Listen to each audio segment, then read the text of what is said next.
Peoples party वो कम वर्जायो आहे जेको कम जनरल ज़िया ऐं जनरल मुशर्रफ जे दौर में थियो। प्लान हो त बाहि ईंदी, पुलिस माण्हुनि खे मारींदी, सरेआम तशद्दुद कंदी। जमायत इस्लामी MQM खे तैयार कयो वियो। ॾोहारनि जा वज़ीर वञी बहरिया टाउन जेको गैर कानूनी मनसूबो आहे उते वञी प्रेस कॉन्फ्रेंसूं था कनि। जंहिं 14 साल जो खज़ानो लुटियो आहे उन शख़्स जो नालो मुराद शाह आहे। उनखे न बशकींदासीं। अॼु सॼी सिंध में एहतजाज आहे। दादागिरी ऐं बदमाशी तव्हांजी सिंध जे पुरअमन ऐं अदम तशद्दुद जी जदोजहद करणु कॉम्प्रेस कारकुननि जे ख़िलाफ़ आहे। इन जो हिसाब थींदो। मेगा हाउसिंग स्कीमुनि जे ज़रिए लखें एकड़ ज़मीनुनि वारो हिसाब वापसि वठे। ये असेंबली न कंदी त उनजो ताहयात उहो घेरो रहंदो।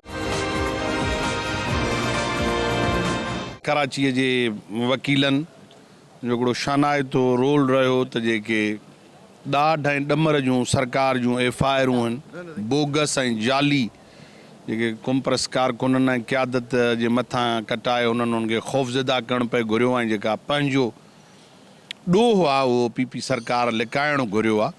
तंहिं करे वकीलनि 120 क़ौमी कारकुननि जो केस बि भरपूर नमूने सां लड़ियो आहे ऐं तमामु वॾे तादाद में कराची में वकील आया आहिनि। असांजी बि अॼु ज़मानत थी आहे ऐं हीअ ज़मानत प्रोटेक्टिव बेल आहे। अञा त ATC में वेंदासीं। पीपल्स पार्टी उहो कम वर्जायो आहे जेको कम जनरल ज़िया ऐं जनरल मुशर्रफ जे दौर में थियो।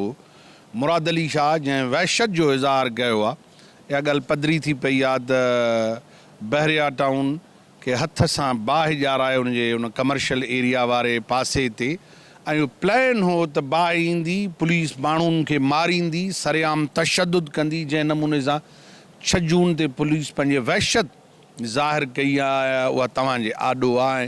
हंगामी तौर ते बिलावल हाउस जी प्रेस कॉन्फ्रेंस तयारु लॻी पई हुई ऐं उनजी स्टेज सजल हुई जंहिंते पीपल्स पार्टी जो सदर ऐं हुकूमती वज़ीर वेठा। हू सिंध जा क़ौमी मुजरिम आहिनि जेके सिंध जूं लखें एकड़ ज़मीनूं खपाइनि था।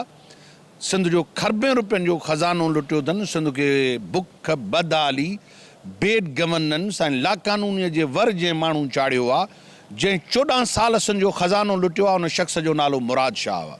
उनखे न बशकींदासीं। अॼु सॼी सिंध में एहतजाज आहे।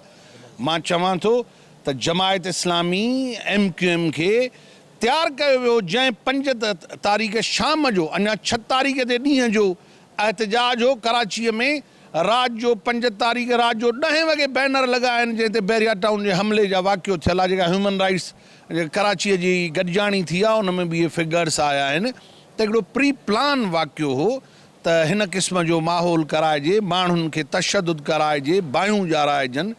त उहा जालसाज़ी पीपल्स पार्टी जी ऐं मलक रियाज़ जी पधरी थी पई आहे। इहा ॻाल्हि वाज़े नमूने सां आहे त सिंध जे माण्हुनि जे आॾो ही केस ज़ाहिर थियो आहे त पीपल्स पार्टी सिंध में लाक़ानूनीयत ऐं आमरीअ जो राज बर्पा कयो आहे। पुरअमन जमहूरी एहतजाज जंहिंमें सिंध जा माण्हू इहा दांह खणी सॼी दुनिया खे ॿुधाइण पिया घुरनि त असांखे 2018 जो सुप्रीम कोर्ट जो फ़ैसिलो क़बूल आहे। हिन बहरिया टाउन गैर कानूनी आहे या मेगा हाउसिंग मनसूबा गैर कानूनी, तिन खे ख़तमु करियो। अॼु इन में हिकिड़ो शानाइतो किरदारु आहे सिंध जी मीडिया जो। भई पाकिस्तान जी जेका नेशनल मीडिया चवनि था, सोशल मीडिया उनखे एक्सपोज़ करे छॾियो आहे त जेका पाकिस्तान जी नेशनल मीडिया आहे उहा तहसुब, बर्बरियत ऐं पैसनि सां भरियल आहे उनजो मुंहुं। तंहिं करे उहा ॻाल्हाए नथी। हिन सॼी सूरत हाल में जॾहिं मीडिया जो इहो रोल हुजे, सोशल मीडिया हक़ीक़तूं पधरियूं कयूं त ही ॾोही आहिनि। हिकु तरफ़ पाणी जी खोट, हिकु तरफ़ नाणे जी लुटमार, बेड गवर्नेंस, खज़ानो लुटणु, जेका नाहेली आहे पीपल्स पार्टी जी उहा ज़ाहिर थी आहे। ॾोहारनि जा वज़ीर वञी बहरिया टाउन जेको गैर कानूनी मनसूबो आहे उते वञी प्रेस कॉन्फ्रेंसूं था कनि। सिंध जे माण्हुनि लाइ असां छाजे लाइ आया हुआसीं? असां आया हुआसीं त अदलिया जो जेको फ़ैसिलो आहे उन ते अमल दरामद करायो 2018 जो। ही था चवनि त ॿाहिरियनि इन्वेस्टरनि खे कॉम्प्रेस रोकनि था। असां इन्वेस्टरनि खे रोकण लाइ तयारु न आहियूं। चऊं था त सिंध में इन्वेस्टमेंट थिए, सिंध में रोज़गार वधे, पर मलक रियाज़ कब्ज़ो आहे। 9 अरब रुपया सुप्रीम कोर्ट जे रिकॉर्ड ते आहे त 9 अरब रुपयनि जा बहरिया टाउन में रोड ठहिया आहिनि। ज़मीन बि असांजो विकिरो कयो, उहा ज़मीन वरी विकिरो असांजी ज़मीन करे गैर कानूनी तरह मली डेवलपमेंट अथॉरिटी जी, वरी 9 अरब रुपयनि जा मलक रियाज़ खे रोड ठाहिजो। त ही तरक़ी न तरक़ी जे नाले में पीपल्स पार्टी तबाही कई आहे। ऐं इन जो हिसाबु ॾियणो पवंदो। सिंध न बशकींदी इन्हनि लुटेरनि खे, इन्हनि जो एहतसाब थींदो।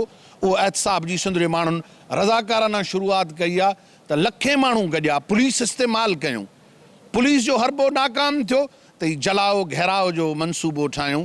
इहो सेकंड प्लान हो। पहिरियों प्लान इहो त तशदुद करे ट्रांसपोर्टरनि खे रोके वर्कर ॿधंदासीं। मां अॼु तव्हांजे तवसो सां पुछां थो त धाड़ेल नथा मारे सघो, अगवाकार नथा रोके सघो, करप्शन नथा रोकियो, तव्हां डॉक्टर कादिर मक्सी जे घर जो घेरो कयो, तव्हां सनान कुरैशी खे खणी गुम कयो, तव्हां मुंहिंजे घरनि हैदराबाद ऐं कराचीअ जो घेरो कयो, तव्हां असांजे वाइस चेयरमैन नवाज़ शाह भाडाई, मरकज़ी अॻवान होला नबी खट्टी जे घरनि ते चढ़ायूं कयूं, असांजे कारकुननि खे ख़ौफ़ज़दा कयो, ॾोहारी ऐं चोर दहशतगर्द नथा पकड़ियो, सिंध जो पाणी पंजाब चोराए थो उहो नथा वठो, ऐं दादागिरी ऐं बदमाशी तव्हांजी सिंध जे पुरअमन ऐं अदम तशदुद जी जदोजहद करणु कॉम्प्रेस कारकुननि जे ख़िलाफ़ु आहे। इन जो हिसाबु थींदो। अॼु पुरअमन एहतजाज आहिनि, सॼी क़यादत तव्हांखे ख़बर आहे त कोर्टुनि जे हवाले आहे। असां फ़ैसिलो कयो आहे त सिंध असेंबली बजट सेशन घुराईंदी, असां सिंध असेंबली जो घेराव कंदासीं, छो त असेंबली सिंध जे माण्हुनि जे वजूद जो तहफ़ुज़ नथी करे।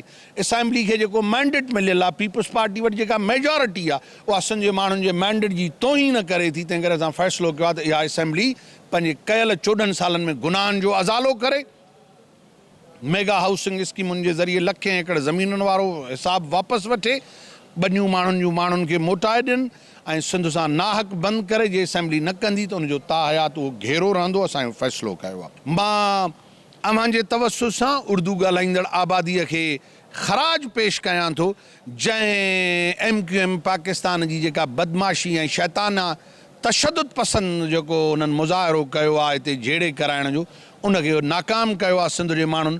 मां सॼी सिंध खे ख़राज थो पेश कयां। विज़िट कयो अवामी आवाज़ मीडिया ग्रुप जी वेबसाइट awamiawaz.pk।